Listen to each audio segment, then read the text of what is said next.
Hello friends, नमस्कार।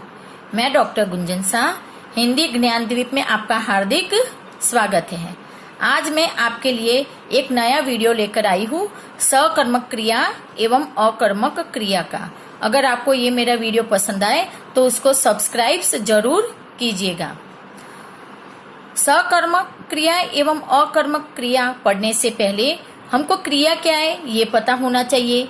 तो देखिए, किसी कार्य के करने अथवा होने का बोध कराने वाले शब्द क्रिया कहलाते हैं और जो क्रिया का मूल रूप होता है उसको हम धातु कहते हैं।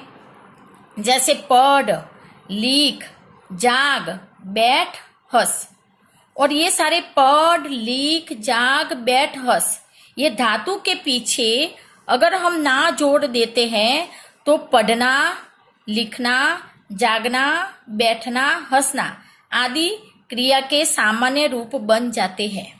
अब मैं आपको एक बात और बता देना चाहती हूँ कि क्रिया के जो सामान्य रूप होते हैं वो वाक्य में प्रयुक्त नहीं होते हैं। ज्यादातर हम यही बोलते हैं कि मैं पढ़ता हूँ या मैं पढ़ रहा हूँ या मैं पढ़ूंगा, मैं बैठूंगा, मैं बैठ रहा हूँ, मैं जागूंगा, मैं जाग रहा हूँ, मैं हंस रहा हूँ, ऐसे बोलते हैं।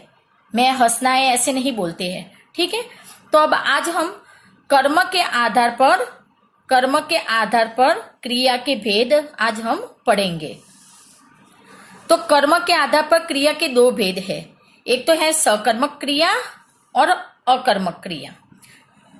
अब देखिए, आप दोनों में कर्म बताया गया है। देखो, यहाँ पे भी कर्म बताया है और यहाँ पे भी कर्म बताया है। ठीक है, तो दोनों में कर्म है। अब कर्म क्या होता है इस बात की भी आपको थोड़ी जानकारी होनी चाहिए। आपने कारक पढ़े होंगे पहले, उसमें कर्म कारक था। तो वाक्य में जिस संज्ञा या सर्वनाम पद पर क्रिया के व्यापार का फल पड़े तो उसे हम कर्म कहते हैं। अब देखिए, आप यहाँ पे ये कर्म के आगे क्या लगा है, ये स लगा है, तो इसका मतलब होता है साथ।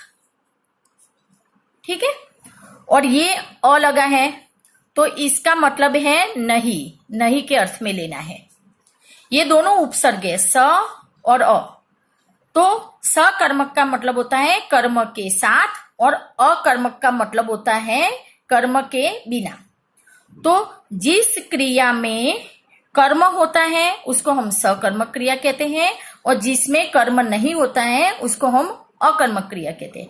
मतलब जो क्रिया का प्रभाव है कर्म पर पड़ता है इसलिए उसको सकर्मक कहते हैं। और यहाँ पे अकर्मक में क्या होता है, जो क्रिया का प्रभाव है कर्मक पे ना पड़ पर कर्ता पे पड़ता है, इसलिए उसको हम अकर्मक क्रिया कहते हैं। अब आपको मैं एक बात और बता देना चाहती हूँ कि सकर्मक क्रिया के भी दो भेद है। देखिए, एक है ये एक कर्मक क्रिया और दूसरा है द्विकर्मक क्रिया। एक कर्मक क्रिया में क्या होता है, क्रिया का प्रभाव एक कर्म पर पड़ता है और द्विकर्मक में क्या होता है, क्रिया का प्रभाव दो कर्मों पर पड़ता है, इसलिए इसको हम द्विकर्मक क्रिया कहते हैं। अब आपको मैं एक बात और बताना चाहूंगी कि सकर्मक क्रिया को आप कैसे पहचानोगे। जैसे क्या, किसे, किसको। अगर ये क्या, किसे, किसको ये प्रश्न करोगे और आपको अगर उत्तर मिलता है तो वो सकर्मक क्रिया है। और क्या, किसे, किसको प्रश्न करने पर उत्तर नहीं मिलता है तो वो हो जाती है अकर्मक क्रिया। मैं कुछ उदाहरणों के माध्यम से आपको यहाँ पे बता रही हूँ। देखिए, राधा पत्र लिखेगी, तो यहाँ पे राधा क्या है, ये कर्ता है। लिखेगी क्या है, ये क्रिया है। और ये जो पत्र है वो है कर्म। अब यहाँ पे हम खुद ही प्रश्न करो, देखो क्या लिखेगी, तो पत्र लिखेगी, तो ये कर्म है। तो यहाँ पे लिखेगी क्रिया का प्रभाव कर्म पर पड़ रहा है, इसलिए ये सकर्मक क्रिया है। यहाँ मैं शॉर्ट में लिखती हूँ स, तो ये सकर्मक। ठीक है, दूसरा उदाहरण देखिए, मोहन आम खाता है। यहाँ पे मोहन कर्ता हो गया, खाता है क्रिया हो गई। क्या खाता है? आम खाता है। तो ये खाता है क्रिया का प्रभाव किस पर पड़ा? ये आम पर पड़ा। तो आम क्या हो गया? ये कर्म हो गया। तो यहाँ पे हमको कर्म मिल रहा है, इसलिए ये भी सकर्मक क्रिया है। ये भी सकर्मक क्रिया। श्री राम ने रावण को मारा। मारा क्रिया है। श्री राम क्या है? कर्ता है।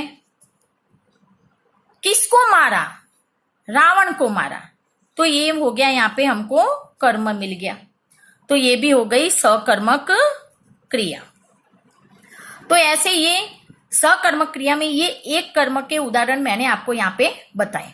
अब मैं आपको द्विकर्मक क्रिया के कुछ उदाहरण समझा रही हूं। नौकर ने कुत्ते को दूध पिलाया। देखिए यहाँ पे नौकर ने तो क्या है? ये कर्ता हो गया। पिलाया क्या है? ये क्रिया हो गई।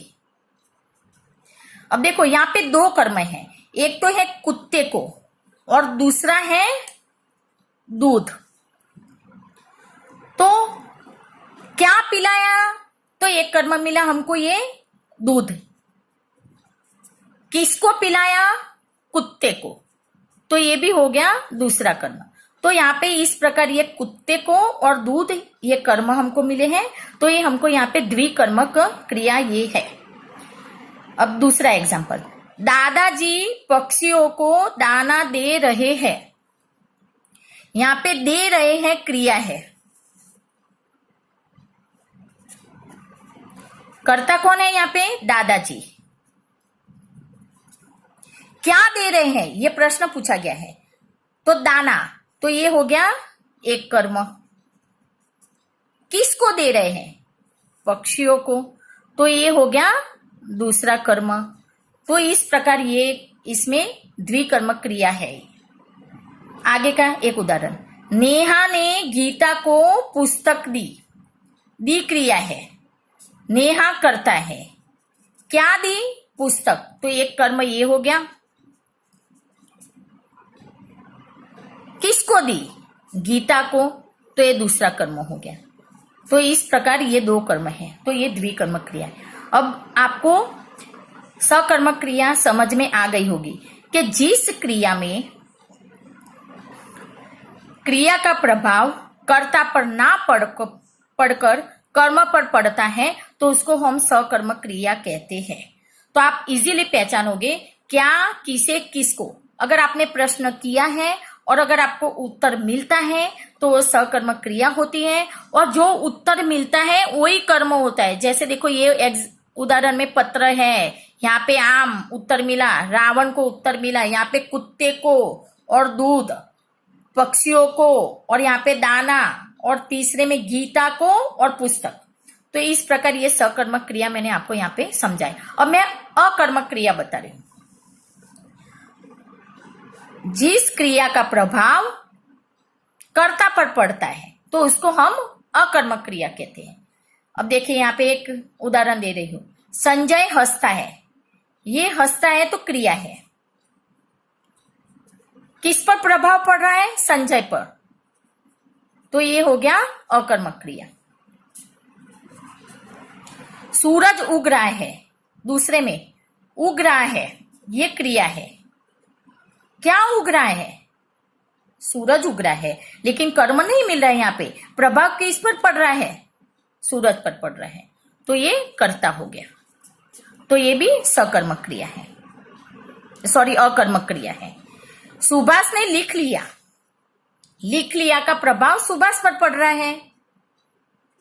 लिख लिया क्रिया का प्रभाव सुभाष पर पड़ रहा है। तो ये भी कर्ता कारक है, कर्ता पे पड़ रहा है। तो ये भी अकर्मक क्रिया है। अब देखिए, रोहन कॉपी में लिख रहा है। अब आपको मैं एक बात और बता देना चाहती हूं। अकर्मक क्रिया में और पर ये अधिकरण कारक है। अगर में और पर विभक्ति आ रही है तो वो अकर्मक क्रिया हो जाएगी। वो उदाहरण उसको आपको कभी भी सकर्मक क्रिया में नहीं लेना है। ये आप नियम याद रखना। में और पर अधिकरण कारक की विभक्ति अगर आ रही है तो आंख बंद करके आप उसको अकर्मक क्रिया में वो उदाहरण ले लोगे। अब देखो, रोहन कॉपी में लिख रहा है, ये क्रिया है, और यहाँ पे रोहन है कर्ता। तो यहाँ पे लिख रहे हैं, क्रिया का प्रभाव रोहन पर पड़ रहा है, ना कि कॉपी पे, इसलिए आप इसको अकर्मक क्रिया लोगे। अब आप वैसे कैसे भी आप प्रश्न बना सकते हो, लेकिन वो आपका गलत होगा। क्या लिख रहा है नहीं बोला गया है, किसको लिख रहा है ये भी नहीं बोला गया है। अगर इसका प्रश्न करते हैं तो ये होता है रोहन कहाँ लिख रहा है, कहाँ, कॉपी में लिख रहा है। अगर कोई बच्चा ये भी बना सकता है रोहन क्या लिख रहा है, तो कॉपी में लिख रहा है, ये प्रश्न आप बना रहे हो, लेकिन ये उत्तर आपका इसमें नहीं मिल रहा है। इसलिए मैंने आपको यहाँ पे एक नियम बता दिया है कि अधिकरण कारक की विभक्ति जब भी लगती है में और पर, तो आपको ये अकर्मक क्रिया में लेना है। ठीक है, अब मैं आपको कुछ उदाहरणों, सब इकट्ठे उदाहरण में डाल रही हूं, और आपको मैं थोड़े एग्जाम्पल में सकर्मक और अकर्मक क्रिया को हम पहचानते हैं।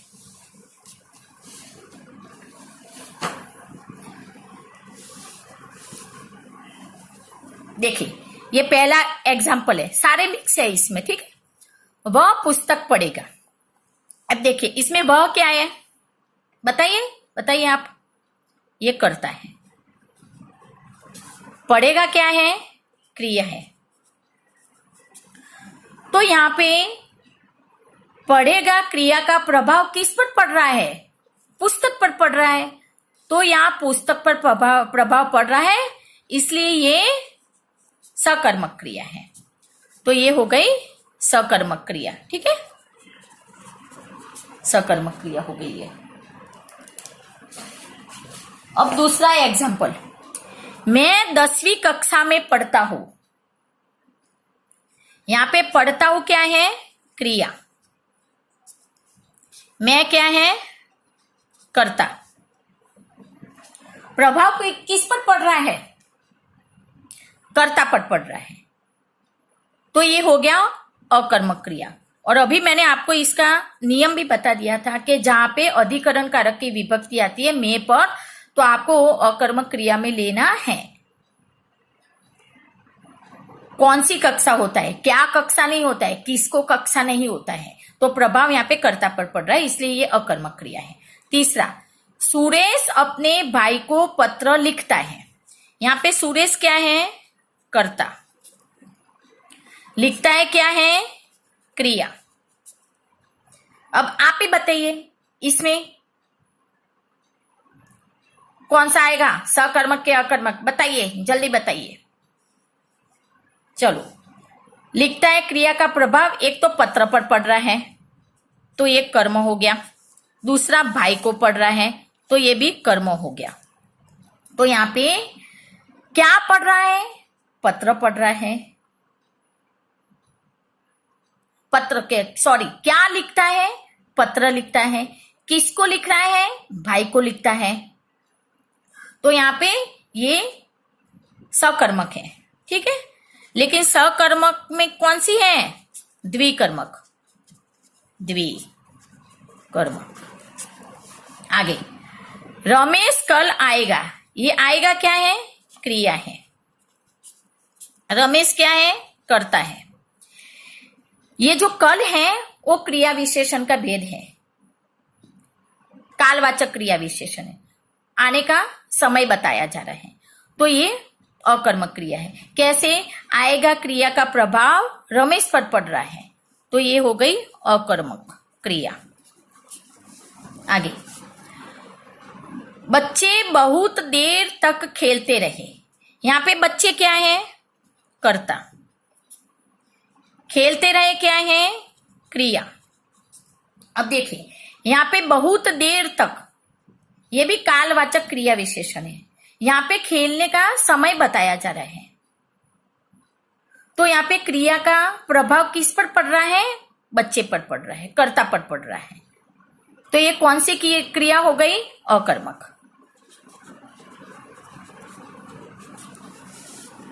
रीना तबला बजाती है। रीना क्या है? कर्ता। बजाती क्या है? क्रिया। यहां प्रश्न पूछा गया है, क्या बजा रही है?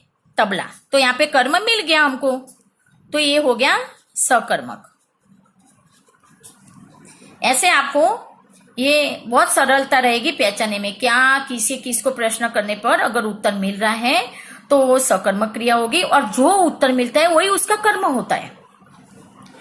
7वां उदाहरण देखिए, राणा प्रताप ने चेतक को भगाया। जल्दी बोलिए, जल्दी, क्या आएगा इसमें? यहां राणा प्रताप क्या है? ये कर्ता है। भगाया क्या है? क्रिया है। प्रभाव किस पर पड़ रहा है? चेतक पर पड़ रहा है, तो ये हो गया कर्म।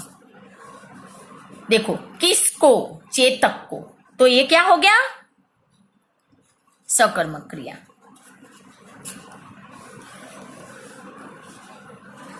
अब आगे, पिताजी कल ही तीर्थ यात्रा पर गए।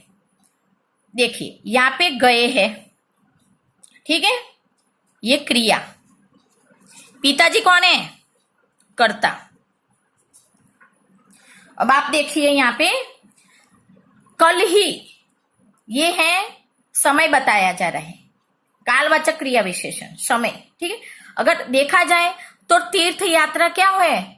एक संज्ञा ही है, लेकिन मैंने आपको पहले ही बता दिया कि में और पर विभक्ति चिन्ह आते हैं तो उसको आप अकर्मक क्रिया में ले जाओगे। तो यहाँ पे पिताजी कल ही तीर्थ यात्रा पर गए, तो यहाँ पे जाने गए क्रिया का प्रभाव पिताजी पर पड़ रहा है, ना कि तीर्थ यात्रा पर, ठीक है। तो इसको आप अकर्मक क्रिया में ले जाओगे।